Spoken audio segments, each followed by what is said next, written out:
let me tell you about my next guest today. Oh man, this guy is such a pivotal piece in my life for the last decade or so.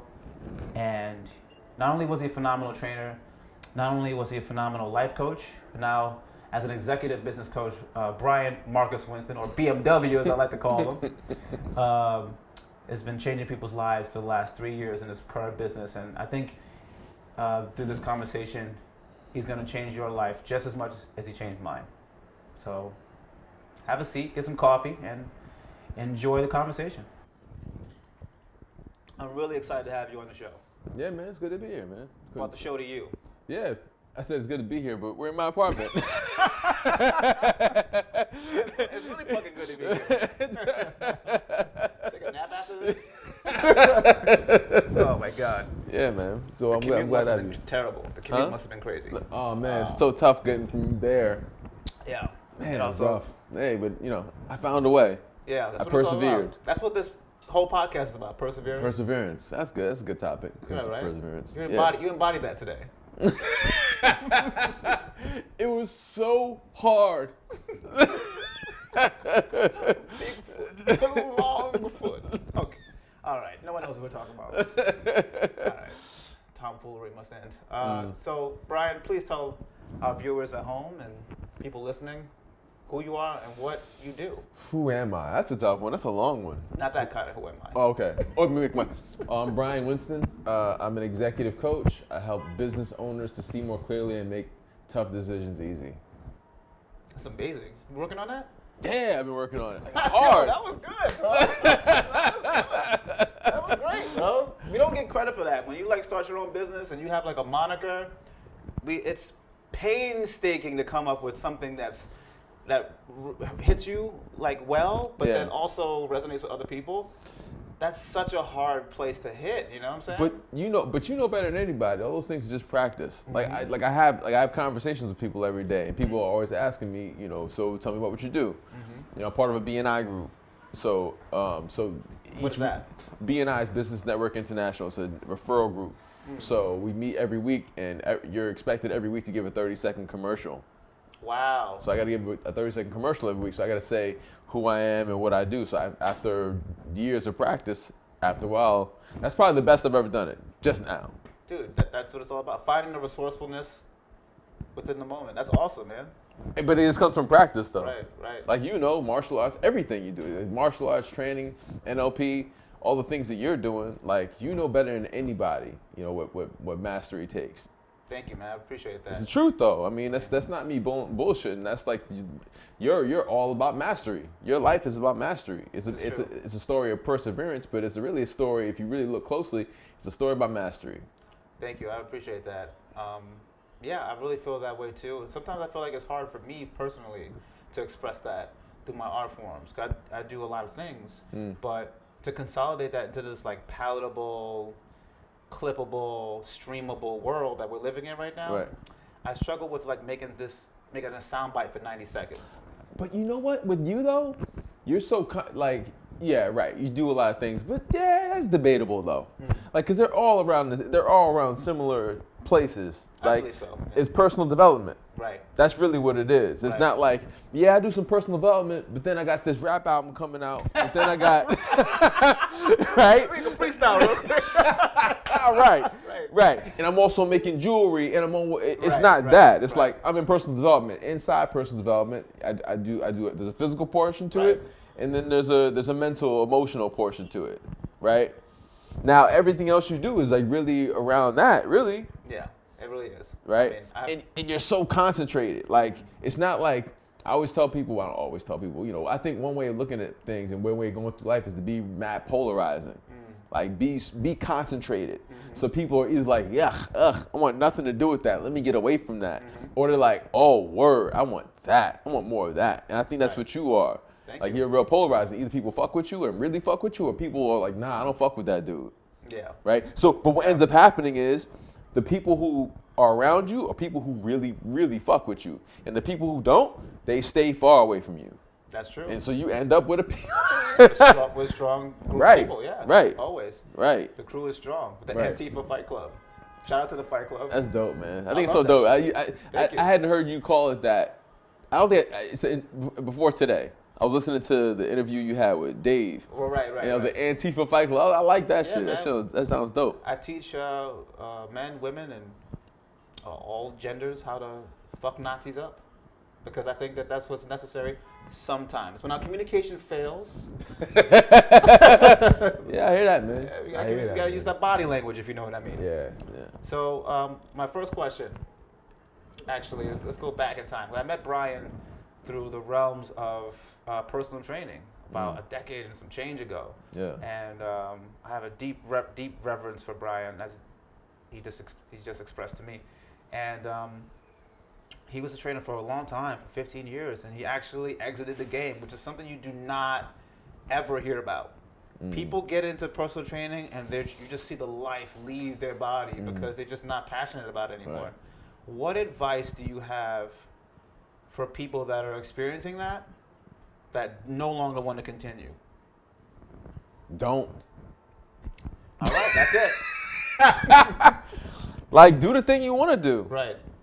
Do the thing you want to do. But that's so scary for people. People are so terrified to pursue their dreams when they've been doing something for 15 years. Yeah. And and the world's changing, and they hate what the game has become. Right. Right. Like if the future of the NBA is Steph Curry and I can't shoot threes. Right. That's a great way of looking at it, right? Well, let's look at that analogy. I think the perfect analogy. Let's say you're in the NBA and you see Steph Curry doing that, and which is, by the way, He's an alien. It seems like it's getting worse. It seems like like every season is like where's he gonna shoot from now? Like Right. and it looks easy, and he's like Right. turning around to the crowd. Like Right. where's this going? Anyway, off topic. No, it's on topic. But you see that, and you're like, yo, but I'm a big man. Right. You can either start to learn how to shoot like Steph Curry, or you can find your own thing that you're really super good at, that you really enjoy. Right. And stay in your lane. I think one of the best things in life, and I was telling my niece this, and I was talking to Melissa, my wife, about this recently. Shout out to Melissa that makes all things possible. Oh man, yeah, she picked the outfit for me. If you like the outfit, it's I not like me. Melissa. It's not me at all. I didn't buy this outfit either. She bought it. She bought it last year. That's so wonderful, man. I can't wait to be in that level of relationship. You guys are a beautiful couple. Where they try to change you into what they like. You can't wait to that part, right? I love that. With a bow tie. So Bryan, what do you mean? I haven't changed at all. I got a top hat. Melissa, wherever you are, we love you. Garnett, why do you have a monocle? What was that you say, old friend? We having too much fun. Yeah, but I was saying, like, one thing I was actually telling my niece this a couple weeks ago. I wanted her to experience what it's like being super good at something. I don't know if there's anything better than that in life. To be super, super good at something, whatever it is. That does feel good. Whatever. Yeah. Listen, if you're the best, and this is gonna sound crazy, and maybe this doesn't fit, but if you're the best floor mopper on earth. Yeah, there is one. Remember that guy that Oh yeah! People are like, yo, look at that guy mopping slapping the floor. ground, slides out of there like a...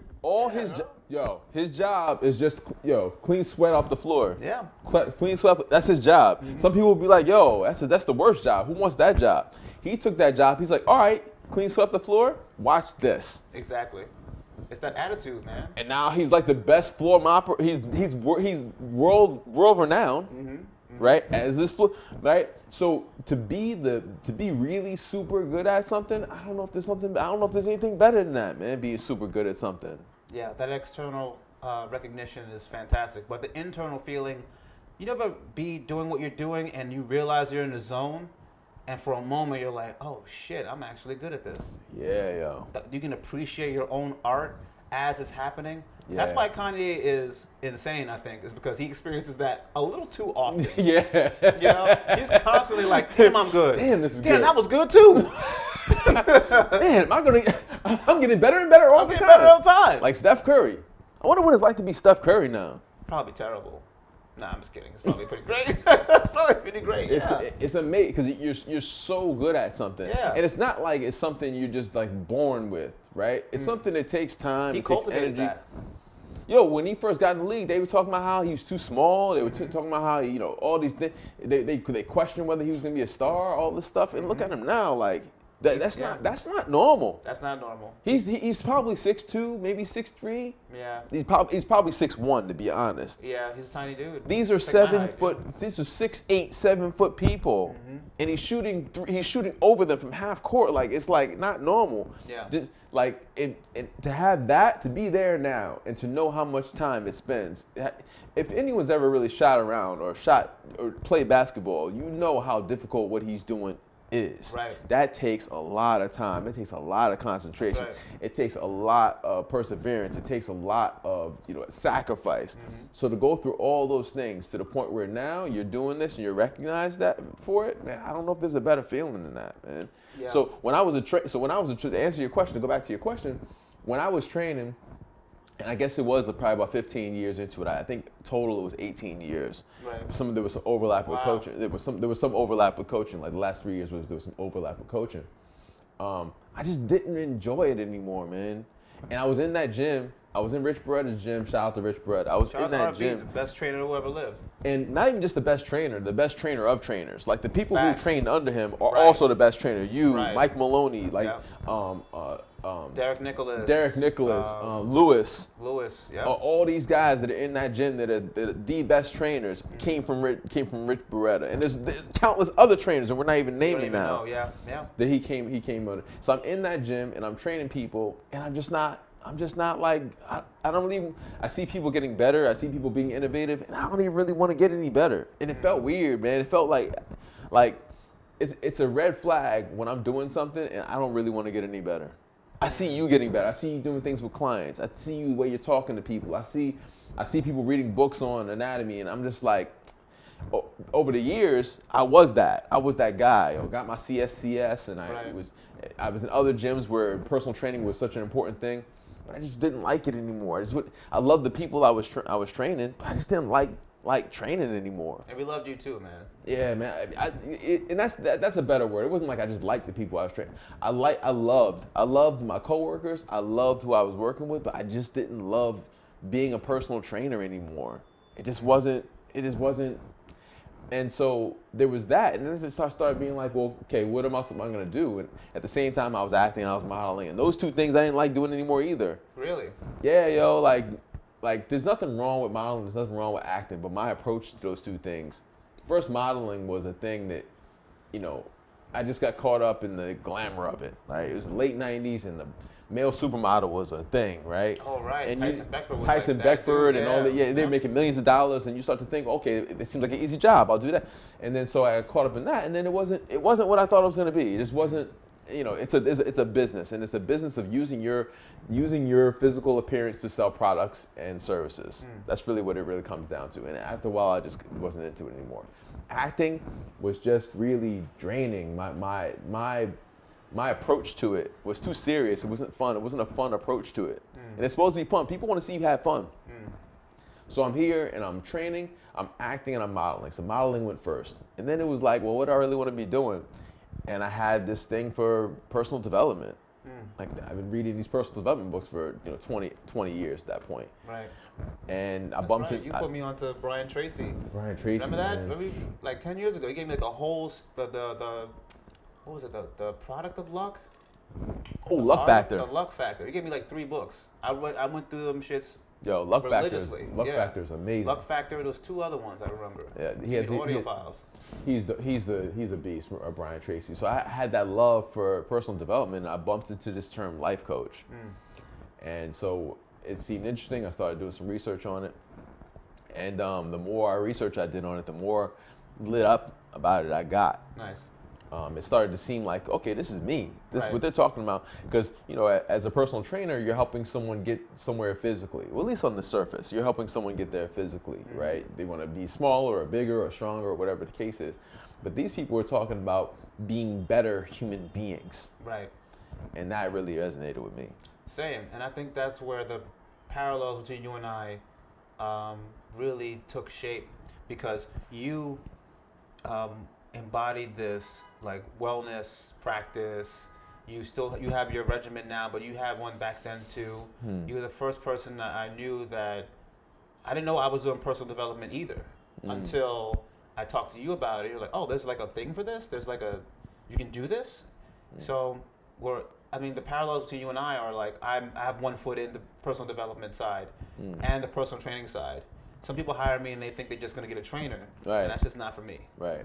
You know, I want people that want to change their body, but also change inside, because that's why they really hired you in the first place. Yeah. People hire you because, as a trainer, they hire you because they think that getting in shape is going to make them manifest these feelings of greatness that they missed out on at some point in their life, and they're going to maximize who they are. Right. But that stuff starts from within. Right.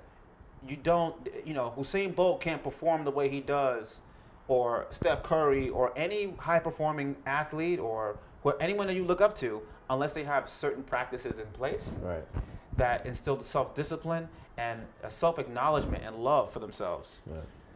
That is what I think life coaching, what people hire life coaches for, and that's what they hire personal trainers for. Yeah. I see it so clearly that is why people hire me. Yeah. Whether they're in touch with that or not. Yeah. So sometimes it takes a little bit of time for people to realize, like, oh, I want to be a better person. Yeah. I think muscles are going to get me to be, a better person, so I can attract my ideal mate. And my ideal mate is part of my framework in my mind, where I think how I should be living. Right. And when I have all these things, then I could be happy. Right. And the thing is, it's not even people think initially that they want themselves to be better. They want their experience to be better. And many people don't make the connection that in order for your experience to be better, you have to be altered. You have to do something different. You have to be different. You have to be better. That's right. That's the only way it happens. It's not an outside-in job. It's an inside-out job. That's right. And I would say that you have both feet firmly planted in personal development. It's just the way through which you do it has to do with their body. It's a more of a holistic approach. That's the way I would look at it. To call you a personal trainer, that's like you're not a personal trainer, dude. You're just not. You're you're in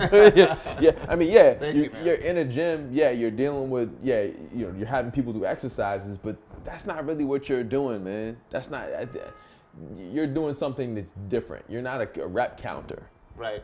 You're not there. We laugh about people with clipboards, and hey, listen, if you're a trainer with a clipboard, that's fine. And maybe that's your way. That's because we're old school as fuck. Right. And our coach would laugh at you. What are you doing? Yeah, that's clipboard. You couldn't remember what you're gonna do? Listen, and some trainers, right? Some trainers, hey, listen, that's what you do. I'm sure you have good reason for doing that, and maybe that helps you to organize things and helps you stay on track, and whatever it is. Right. But that's not what you're doing. No. It's right. It's an art form that you're doing. Thank you so much. And it's connecting with people on a deeper level and really understanding what's going on with what's happening in the current moment with that person. Thank you. Right. That's exactly what I'm doing. That's exactly what I'm trying to do. But I exist in a world of clipboard holding, iPad having. Hey man, that's fine, man. Exactly. Let them do that, man. That's where they are. I love that. That's what I'm doing. Hey man. It's such grace. Because that's what they're doing. Yeah, that's what they do. That's fine. My whole goal in life is to talk to these people that have the clipboards and get them over to the personal development side. Because I see how tired they are. They're so tired from counting reps. Yeah. It's all about the metrics for them. Right. This whole gym culture now, once you leave, we lived in a it was hard, but Beretta's place was a utopia of freedom and artisticness, right? Yeah. And then you go to other gyms and it's like, oh, wow. That's interesting. Oh, wow. You guys are making the money I was making 8 years ago. Doing 8-9 sessions a day, no sense of worth, no sense of ownership of your own business, and you're independent. Right. You have no one to tell you that you're worth more. Right. Yo, Beretta told me I was worth more every quarter. Yo, give yourself a raise. I went from $70 to $250 and up. Right. You know what I'm saying? Like, he was the reason why I was like, and Stu Rosenstein. Shout out to Stu Rosenstein. Shout out to Stu. Without people like that in your life, you're always going to make the same money, and as inflation rises, you're going to stay the same. Yeah. And don't let the people that are talking to you right now, that you're training right now, dictate how much you are going to make. Because that's bullshit. You determine how much you make. Right. You determine how much you make because you are advancing your skills, right? Every year. Right. You're getting better every year. Right. You're doing research. You're going to seminars. You're working on your communication. You're not the same trainer you were last year, especially because of COVID. The price, yesterday's price, Yeah. is not today's price, bro. Yeah. But you gotta realize too, that's coming from the perspective of someone who's a high performer. Because there are people that are still skating by too. There's the person That is true. had this doing the same exercises they were doing 10 years ago. That is true. And they're not really growing. That's true. They're not really taking things to the next level. They're not really progressing. Yeah. So Yeah, that's true. Not everyone is gonna be. And I was and the thing is, to be honest with you, I was that person. Wow. Towards the end of my my training, I felt myself being that. I felt myself being that person that was just like, yeah, we're gonna do these same exercises. Here we go. And some clients were just cool with that. I mean, Right. listen, but other clients were like, hey, can we like switch it up a little bit? And I'd be like, switch it up. No, fuck that. Fuck, now I got I gotta think about it. yeah, I gotta think about it. That's when it was like, yeah, Bryan, this ain't for you, man. Right. This ain't for you no more. You start cheating the game. Right. So then it was like, okay. Yeah. It was like, okay, coaching. Mm-hmm. And first it was life coaching. First it was like, I was trained as a life coach first. I went through IPEC, which is a great program. And as the more conversations I had, I started realizing I really like to talk to people about their businesses, their offerings, what they're doing to change the world or change their world in a business sense. So it became more business coaching. And then from there it was like, well, I really like to talk to the person that's in charge, the person that's running the business, the owner of the business, the CEO, the person that has a team. So that's where it became like more executive coaching for me. So that's where I'm at now. I mean, that sounds amazing. I think I have the same mentality. I aim for the head. It's not Yeah. about how many people you coach. It's about who you coaching. Right. That influences the culture of the people that they're talking to. Right. You know, I don't got time to talk to like the middle management people. I Right. want to talk to the people that are high performing because Right. I'm high performing and Right. that's who. Well, our conversations will correlate. Right. That's amazing. Or the middle manager person who wants more. Right. Who has that? Okay, yeah, I'm here, but I want this other thing, and I know that I want to move forward. Then we can have a conversation. If you're that person that's on their way up, Right. Yeah, I love that conversation. Yeah, me too. I'm always hungry. I'm always advancing and moving forward into another plateau, Right. another perspective of what I'm trying to accomplish. I have Right. a whole bunch of things coming up next year. I have a seminar coming up. Dope. I have some online products that I'm going to be doing. Great, man. Yeah, I'm excited. I'm really excited about that. I've been working on it for years. So let's talk about a little bit. We're both master NLP practitioners. I never get to talk about this with a lot of people. Yeah. Because it's very difficult to explain. Yeah. And before we get into what NLP is, I want to talk about why we got into NLP. I personally got into it because I had lost everything. My daughter was in the hospital because she was fighting for her life, and I was recently kicked out of the gym that I was at for 8 years. I remember that day, by the Yeah, way. it was You came to the gym wearing all white. I'll never forget that. I was? Yeah, you were wearing the whole outfit was complete. You came because there was stuff that was still left in the gym that was Right. yours. It was your bag was still at the gym. And it was in your locker. And you were like, yo, can you bring it downstairs to me? I remember, I never forget. Wow, the only thing I remember was you wow. were downstairs and your whole outfit was completely white. Yeah, I was in a state of mourning at that time. I was just about to break up with my girlfriend, and I was homeless because I had a bed bug situation. I didn't even know that part. Yeah, I had all the aspects of my life that could possibly go wrong. Yeah. Went wrong at the same time. Right. Again. So Right. it was a challenging moment for me, and I knew that the only place that I can go was internally. I had to go within to find those resources. So every day I kept listening to like Tony Robbins, like every morning. At the time I had to scramble to find a place to train people. So I would go from one end of Manhattan to the other side of Manhattan. I'll go to the east side on Park Avenue, I'll go all the way to 11th Avenue, like back and forth Wow. all day, hustling. And then in between that, I would go see my daughter every single day that she was in the hospital. Then I just spent like 5 G's or whatever on the NLP stuff, and like that was like 2018, I think. You went to the Tony Robbins thing first, though. I went to Tony Robbins thing in 2016. Wow. And I was thinking about doing NLP way before that because I heard that's what Tony was doing, and that's that's his whole thing. His whole thing is NLP. He just marketed it, packaged it, and mastered it over 40 years of just like seeing patterns in people and made his own language. So I was like, all right, well, it's my time to do that with personal training, because as I started focusing on NLP and listening how people create their own realities and become flexible with my own communication so I can get them to where they want to go by seeing through their eyes, then the people the lives that started to change became much more rampant. Like people started finding me and I would change their life and just point them where they wanted to go, whether it was towards therapy, towards weight loss, towards life change. I just couldn't miss. Like it just kept hitting it. But I started to deteriorate.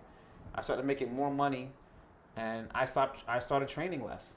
I started training myself less, which is something that trainers do all the time. That's why there's so many. In my opinion, this is why there are so many overweight trainers. They don't take enough time for themselves. Yeah. Especially when you're in New York. Why do you think that happens?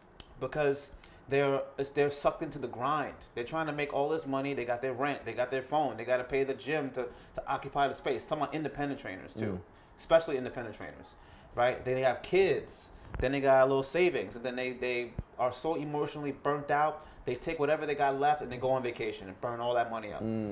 Right? Then they got to start that cycle again, and now they're back on the grind. They're not investing their money. They're not saving their money. They're not putting it into the future. They're just trying to keep their head above water. Right. And when it gets about chest level, it starts feeling weird. Right. Why am I floating so high? Why am I doing so well?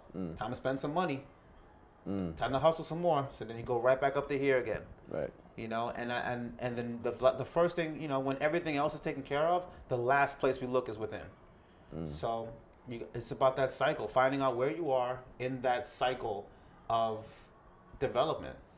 It all comes back to you. So that's why I started doing NLP. We're going to get to you and why you started getting into NLP and what happened in a second. So, Bryan, what got you into NLP? It's important for me to do what I can to separate myself from the pack of what I do. So I gone through, the coaching certification. I went through IPEC, and I was looking to continue to grow, continue to, find ways to better myself, to better serve my clients. And much like you, I've been a fan of Tony Robbins for years, and some other coaches too. This guy named Michael Neal, who you love. Michael Neal's a beast. He's gone off into more of a spiritual path now. He does the 3 principles now, but he began in NLP. And as I started to realize, a lot of the people who were at the top of the personal development world were either NLP practitioners or students at one point. I was like, well, I want to learn more about this. And I heard that you had gone through and were learning NLP, and I saw some of the changes that happened in you. It was actually a pretty drastic change that happened in you. Yeah. Really? Yeah, you're. I mean, you still have the same. You still have the same vibe. You still have the same I shouldn't say the same vibe. You still have a lot of the same Garnett stuff going on. You still are very. You're still an individual. You're still a disruptor, which I think is really important for you to be a disruptor. You still have that fearless fighter mentality, right? But there a lot of how you communicate, how you listen, how you look at the world is slightly different. There doesn't appear to be as much judgment in you, right? That judgment is, of course, is still there, but it doesn't run you anymore, right? You see things from a different perspective, and I saw that in you, and I started thinking, maybe NLP will be a good way for me to continue to grow and grow myself, and it's had an amazing effect on you. So I looked into, I think I asked you where you were training, and I found the NLP Center of New York, Rachel Hott and Stephen Leeds. Shout out to those guys. Oh man, such great people, such beautiful, beautiful souls. Love those people, man. Love them. Yeah, so that's how I started with NLP, was with them. And it was actually the beginning of the pandemic. All right, you did it virtually. So the first class we did was in person, and I did it with Steve and was in person. It was like the first weekend we did, and I thought it was cool. But then after that, it was like 2 weeks later, the shutdown happened. Right. So I took that opportunity to really, really dive in. So I did NLP 1, I did NLP 2, I did Hypnosis 1, I did Hypnosis 2, all during the pandemic. Wow. Yeah. And I did some other stuff too at the same time. Hypnosis is not like somebody dangling a it's not like that. a Batman villain dangling something in front of you. Hypnosis is literally speaking to the subconscious mind. You know, it's listening to how someone is programming, putting them into a state in which they can receive and move with information. How would you define hypnosis now that you've been through it? I can't define it better than what you did just now. I think that's exactly what you do.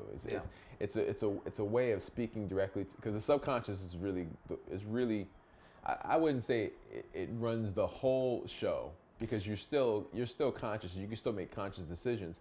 But there's ways that you can work with your subconscious. If you have a lot of blocks, if you have something you want to do and you can't seem to get it done, right. there's some subconscious stuff. There's conflict that's happening there. That's right. Right. Right. So you're consciously you're saying, I want to lose weight, man. Why can't I lose weight? Right. Why can't? Or I want to make more money. Why can't I make more money? I've been trying so hard to make more money. Well, there's something underneath. That there's some conflict there. There's a part of you that's like, nah, I don't want that. There's a part of you that's like, I'm not that more money thing. Yeah. So it's not exactly me. It's not me or right. It's not me. That's probably the best. That's probably the best way of putting it. That's not making more money. That's not really me. So with hypnosis, you're able to go into that subconscious and talk to that subconscious and program the subconscious. You know, maybe there is like stage hypnosis. I think is really cool to watch. And listen, if I knew how to do that, if I knew how to just sleep, and now, and now you'll give me all your money. Now you give me all your money. Right. So so I think there's something cool to that, but that's definitely not what I learned. You and I learned Ericksonian hypnosis, right? Which I think is an amazing tool to be able to use with people and to help people and help ourselves. Actually. Yeah, I think that's of all the things that I want to work on with the training industry. The reason why I do this podcast is because I want to bring that to the forefront. That people are already doing this, but if you knew how to pinpoint exactly how to do this with your clients, we see such a much more profound change, not only in them but ourselves. Yeah. You have to take care of yourself. Right. You have to. Otherwise, there is no business. Yeah. There is no money. Right. And there's no vacation if you're not around to enjoy it. Right. So I think that I got into it the same reason. You don't need turmoil to like work on yourself. You were just like in the pandemic. You wanted to be better. Right. And that's what motivated you to be better because you're a high achiever. And I think that that's the best time to work on things. The best time to work on things is when things are going good. So when things are going bad, you're that much stronger. You're ready. So my next question would be. How has NLP changed your life using the techniques that you've learned from NLP? Matter of fact, let's talk about defining it. How would you define NLP? It's a lens. It's a way of looking at your experience and the experience of others. It gives you the tools and lenses. It's not just one lens. There's a few different lenses. Of looking at the world and of looking at people and understanding yourself and others and communicate. It's really a style of communication.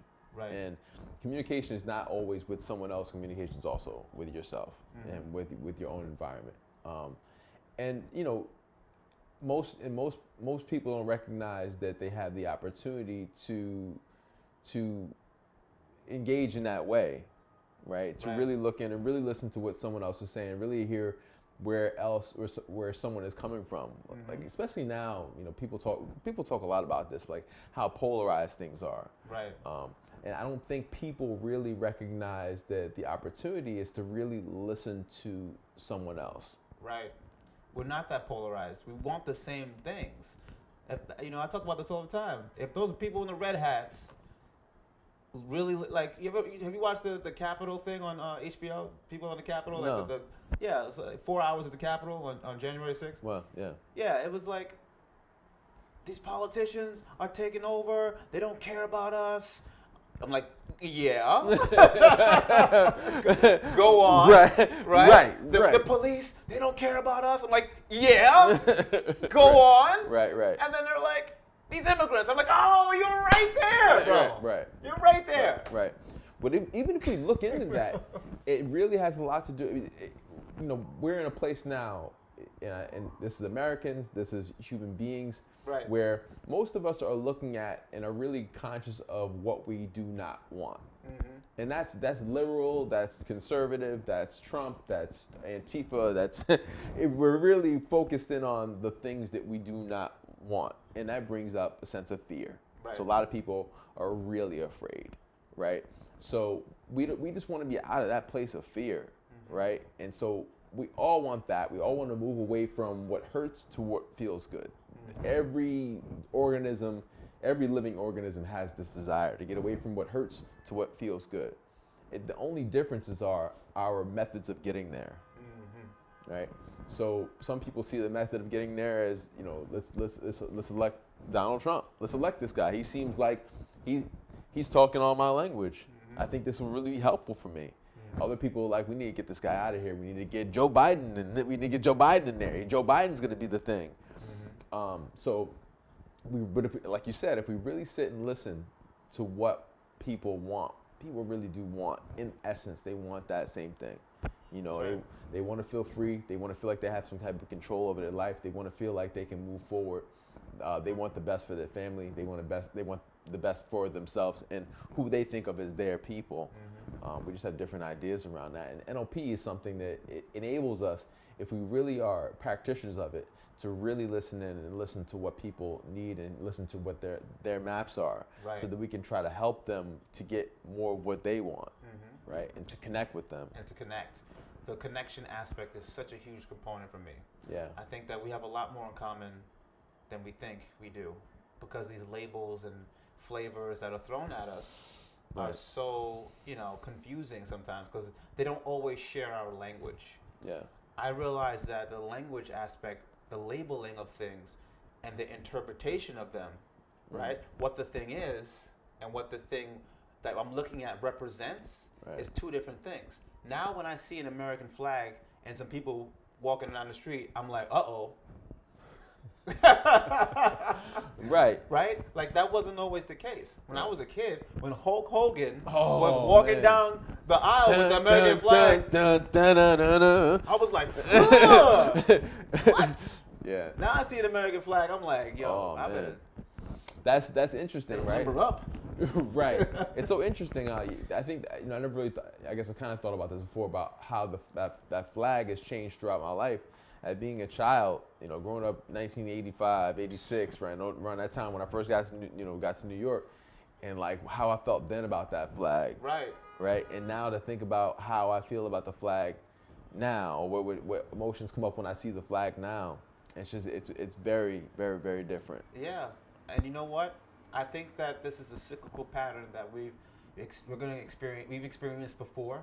I'm sure in other times in this country, the flag has meant different things, and we forgot that that's what happened. This is what happens in the society that is reflecting itself. And now we've never seen humanity reflect itself back at itself so quickly because of the internet.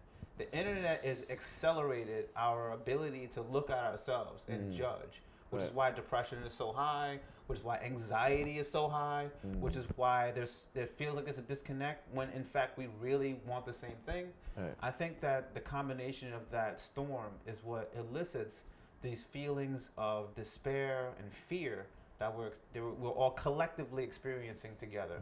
We all are afraid of the future. We're all afraid that everything is going to run out and then we will perish. However, the only solution to this problem is that we work together. And you know, these thoughts are what's going on in your clients' minds when you're coaching them for a business session, when you're working with them in a gym and you're counting reps. You know, you're like, 1, all right, 2, I wonder if the world is going to end today. 3, I'm a black man in society and I got to watch these squats because that's what they're paying me for. But as soon as I leave these walls of the confines of this gym, I am judged by my appearance and how I look because of my bandanas, because of my skin color, and the context that they perceive, right? So I gotta be. Everyone has those thoughts or whatever their version of those things are, right? So I think that NLP for me has been able to see things from a different perspective as well, and to understand that we all have our projections onto what the world is, but the skillful communicators and thinkers that have taken the time to work on themselves are able to see that we're not that different. We all want the same thing, but also to have compassion for the people that are afraid. Because when you're afraid, you do stupid shit. Yeah, because you can't. Because fear is meant to, in short doses, to protect us physically. Right. If a lion's chasing you or something like that, that fear jumps in so that you can see very narrow focused for a very short period of time so that you can handle the situation that's in front of you. Precisely. Right. But if you're constantly walking around like that, you're not seeing the whole picture. Right. You have and a lot of narrow scope. And that's where we are, I think, in our human development. Most people, we're still in a place where most people aren't. They're still living based on fear. Right. It's funny. You and I have had a lot of conversations about religion. Yes. Right. And God. And is there a God? Is there not a God? If there is a God, And what I think is interesting is, when I was a kid, I don't know if you remember this. Remember Geraldo Rivera? Geraldo, yeah. He's still around. He's different now than when we were kids. He's a little different now, yeah. Remember when it was his show? He got hit in the face with a chair, broke his nose. A Nazi broke his nose. Remember that? Oh, right. Remember a riot happened on the set? Yes. And someone threw a chair and broke his nose. A Nazi broke his nose. Yes. Remember that shit? Yes. That was wild. It was a wild time. Yeah, it was a wild time in the 80s, late 80s. They didn't care at all. Didn't Al Sharpton and Roy Hinton get into a fist fight on his show? Was that his show? I think so. But that was a different show. That was the guy. Was it on? I don't know. If it was on Geraldo. It wasn't Geraldo. But it yeah, was. You were saying, yeah. Anyway, so remember Geraldo had this special about devil worship. Do you remember that? Yes, of course. He had this whole special. It was like expose on devil worship and how these satanic cults are taking over the country. And they showed these ceremonies and all this stuff, and it was this wild. It was like watching a horror movie. It was terrifying for me as a child. Really? Yeah. It was meant to be that way. It was meant to be terrifying. It's meant to be. It's like that's the same thing that's happening every day on CNN now with breaking news. It's supposed to be shocking. It's supposed to raise your adrenaline levels. It's meant for that. We're addicted to that. Anyway, all that to say is, as I've gotten older, I've kind of thought about this subject of what devil worship is. Right? Right? Yeah. So but when I think about, so what is the devil? What is Satan? What is this? And what it really is, when we really look at least when I look into it, I think it's just an interpretation. It's a manifestation of fear. Absolutely. That's what it really is talking about. It's fear. Satan is supposed to be fear. That's it's fear, it's doubt, it's all those lower emotions. Right. So if you think about it, when we think about what devil worship is, it's really a worship of fear. So you have to realize most people in our society and most human beings at this point are run by fear. That's right. So if you're run by fear, you're ruled by the devil. Wow, that's awesome. But so not in a cool way, like heavy metal. Yeah, you're not ruling like that. Not like, yeah, it's not like this. No, it's not like you're that. Like the terrible part of the devil that nobody wants to hang out with. Right. Right. But that's what it is, though. Most people worship the devil. Yeah, man. So CNN is the devil. Is that what you're saying? Oh, anytime that fear is promoted. Right. Anytime that fear or doubt or a feeling of less than is promoted for you or for anyone else, they're like, these people over there, they are the devil. That is fear. That is fear mongering. Yeah. That's what that is. Anytime you watch Fox News, or if you've ever flipped through and seen any pieces of it, it's promoting that there's an enemy out there. It's basically saying, hey, listen, I know you're afraid. I know you're afraid, and there's an enemy out there. And you're right. They're coming to get you. Coming at you specifically. Listen, they're coming to get you. Right? We're going to help you. We're telling you the truth over here about this enemy that's going to come get you, but they're going to come get you. Oh, yeah. And if we don't start doing the things that we think you should do, they are going to get you. That's right. Right? Or, even CNN. CNN probably does a little bit of that as well. MSNBC probably does a little bit. All these stations, they do They do a little bit of that as well, but Yeah, because like the truth is boring. right. Like C-SPAN, you'll watch C-SPAN? No one watches C-SPAN. It's literally just the truth. It's the truth. It's like, this is the document that will make sure that Right. women get shoes. Right. This is the document that Right. makes sure that babies get little hats when they're born. Right. And then it's like, Right. the devil. Like, which one are you going to watch? Yeah. I'm going to watch the devil, to be honest with you. A lot more entertaining. A lot more. Way more Way entertaining. more I want some entertaining. shit on fire. Right. Back when we were kids, though, we had like actual entertainment. Remember ECW? Oh my God. Are you serious? ECW. Gee, you remember ECW? Jesus Christ. Of course you do. I remember Body slam through a flaming table into someo's house. I like, remember the it's first. crazy. It's like, I remember the first time flipping through and just catching it by accident. Right. It was like, what was that? yeah. Is that guy hitting someone with a cane? Yeah, with like barbed Barbed wire wire? wrapped around it. What the? And it was wow. like, it was only pay-per-view, you couldn't like call someone and complain. You know what I mean? You couldn't even put that on TV. Right. Well, they had a show that came on once a week, but it was like late at night, and it was on right. I don't know what channel Maybe it would like come on. TNT, because they didn't give a fuck. Yeah, like late. It would come on like late at night, TNT or something like that. Yeah, ECW was wild, man. That was wild times. Yeah, we had too. stuff like that. We had like barriers, and then we pushed a little bit, and then Right. people got angry, and then that was it. Now, people get angry, and it's like, no, you don't understand. You have permeated my being, Right. and have challenged my beliefs on a Right. profound level. It's like, Right. bro, I just don't like that bathing suit. Like it's fun. Like it's not that serious, Right. guys. Right. I just don't like the way this color looks. Right. You know. And you know what, man? Like that. On one level, that's annoying, and it's like, come on, like grow up, right? We like have the attitude, but some right. people are very offended or triggered. Right. You know? But on another level, it's like at least we're having the conversation about feelings. That is true. At least we're having the conversation. That is true. So on one end, it's like, oh, now we got to talk about your fucking feelings. Oh, Jesus Christ. You're offended again. Right. But then on the another level, it's like, at least we're having a conversation about That's feelings. True. We could not talk about crying. You're the first person I ever talked to about crying. Really? Yeah. Really? You were like you're like a trendsetter, bro. You were like, yo, man, sometimes I cry. And I'm like, this nigga tripping, yo. But I was like, yo, crying ass nigga. Crying ass nigga over here. But he got all the girls, so it was like, whatever, bro. Maybe that crying shit. Maybe if I cried a little earlier in my life, I'd be like Drake. You know? Who's my favorite artist? I don't even know why that even sounds like a dig. Which like on my Spotify, it's like obviously like Garnett #1. You like the last album?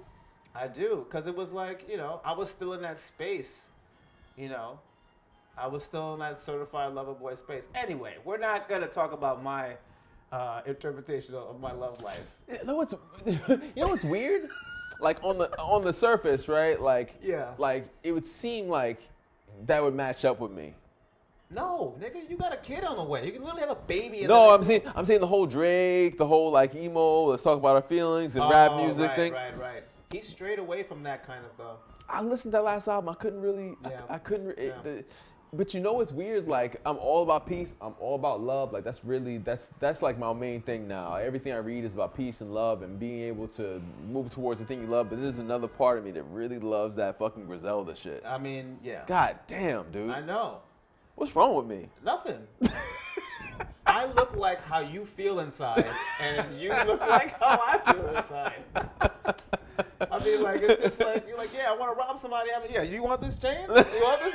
Right? Like, this is just an expression of art. Yeah. I'm obviously just an anime nerd, but like, yeah, there's like a peaceful person in here, and inside you, there's a dude selling crack.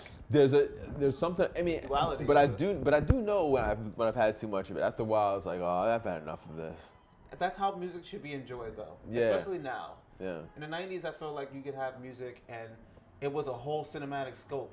But like Ready to Die, for example, there was partying bullshit, there was weed smoke, there was going to Cali, there was drug dealing, obviously, and women and stuff like that. But at the end of the fucking album, he kills himself. Right. It's the darkest album. Right. You know what I mean? And that was just like, we were in such a high place that we can make something that artistic and dark and it'd be like interpreted for what it was. Right. But we're in such a low place right now. If Drake killed himself at the end of his album, we would never hear the end of how it affected people's mental health. You know what I'm saying? Like, you can't express it. Drake has to make girls like girls where I'm from. Yeah, girls like girls. Girls like girls where I'm from. You know? And then, like, have beautiful melodies that really don't say that much. Meanwhile, Take Care was like the most honest thing in hip hop history, in my opinion. It was so great. It has young Kendrick, young Rihanna. You know, 40 kills it in every record he does. But like, being open and honest as an artist, I think, you know, is a very rare thing. Because Griselda's like caricatures at this point. They're not really selling crack anymore. Yeah, I mean, How many times do you listen to somebody just sell crack? Right. You put the 36 and I put the stove. I don't know what they're talking about. You know what I mean? I don't know what they're talking about. Yeah, you know, I've done some things in the past that like I'm not proud of, but like that's a whole other life ago. Just like it's another life for them. Right.